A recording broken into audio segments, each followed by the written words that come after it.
Did you know FiTech EFI systems will shut fuel off under deceleration? Today we're going to show you how to adjust that by going through the GO EFI tuning menu to fuel cut control.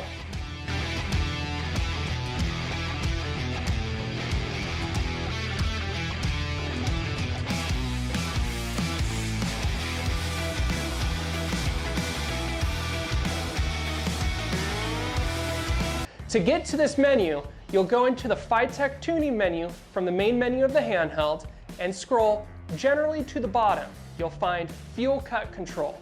This is the menu we'll use to adjust when the engine shuts fuel off under deceleration. Let's get into the parameters. Once we're in the menu, your very first option is Rev Limit Rpm. This one's really simple. It's what is the rev limit that you would like the engine to achieve and what RPM is that. So usually let's just say around 6,000 RPM. So if the engine gets up to about 6,000 RPM, if the setting's set there, it'll start to shut off fuel to try to maintain the RPM level. You'll also want to use this in conjunction with a ignition rev limit as well. Your next option is Dfco enable temperature. This one's also pretty simple. At what temperature do I want to start using the fuel cut options? The setting on this is usually around 60 degrees, but you could increase this or decrease this as much as you want. This is also a very simple way to shut off the feature altogether. By just running up the temperature up to 299 degrees, your engine won't get up that hot, so it'll never turn the feature on. Our next two parameters are decel cut map and decel return map. These are the map readings where the system's going to shut fuel off and turn fuel back on. The easiest way to tell where to put these values is to go to the dashboard section or the large gauge section of the handheld and drive the vehicle around. Put the map reading up so you can see when you decelerate, what is your map reading drop to?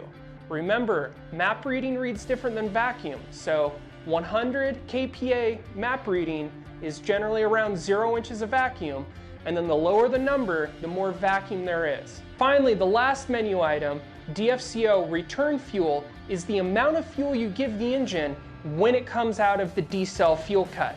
So if you're noticing that when the engine comes back in, it goes lean before it initially recovers, you'll want to increase this value so you get a little more fuel to the engine to get back to run state. And on the vice versa side of that, if it's going rich when it turns back on, you'll lower the value down so it gives less fuel to come back to a run state. Some of the key things to pay attention to when adjusting the Dfco cut maps is to look at how much vacuum your engine produces under the decel on when to shut fuel off and when to turn it back on. A good number to keep these two values separated is usually around 2 kPa, but can be adjusted wider if you like. Just remember, the cut map always has to be a lower value than the return map on the Dfco cut and return values. So one of the most common reasons we see someone using this menu to adjust is with a manual transmission vehicle. What we tend to see is downshifting the vehicle down through the gears and keeping the RPMs high, which keeps manifold vacuum really high as well. So the system will continually keep fuel shut off until the vehicle comes up to a stop and the customer just pushes the clutch in and the engine has no fuel in it. In that time, the engine just falls on its face, stumbles and dies, or it tries to stumble and then flares up in RPM and doesn't come to a smooth idle. So these are some of the reasons why you may want to adjust these settings. The big two approaches on this is to either focus on the map reading and when you're turning on and off fuel. The other one is to kind of look at it as this is a weekend car, pleasure car, or it's a muscle car. It makes a bunch of power and gets very poor fuel economy. In these scenarios, you may even consider just shutting it off altogether with the enable temperature menu. The big thing to remember with all of the FiTech tuning menus is you can go into them, change them, and you could always change back if you need to. One of the easiest ways that I can tell you to do that is to use the Read Cal to ECU menu on the handhelds. On the main menu, near the bottom, you'll see Read Cal from ECU. If you go into that menu and open it, you'll have a list of backup files.